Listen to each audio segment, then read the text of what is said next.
আমল করার আগে খুব ভেবে চিন্তে করতে হবে। হ্যাঁ, শুধু বলছে এটা কোরআনে আছে, বলতে যাচ্ছি বলছে এটা হাদিসে আছে। আশ্চর্য ব্যাপার। হ্যাঁ, আপনি 2 শতক জমি কিনছেন, তার দলিল দেখে কিনবেন না?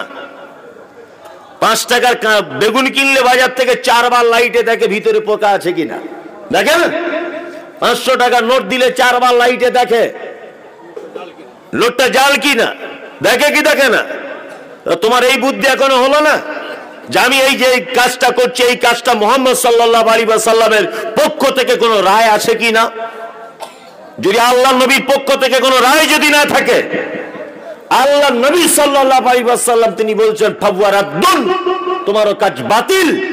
আল্লাহ সুবহানাহু ওয়া তাআলা এই বাতিলকৃত মানুষদের ব্যাপারে বলছেন আমিলাতুন নাসিবা, আমল করতে করতে ক্লান্ত হয়ে যাবে, তারপরে এদের থাকার জায়গা জাহান্নাম।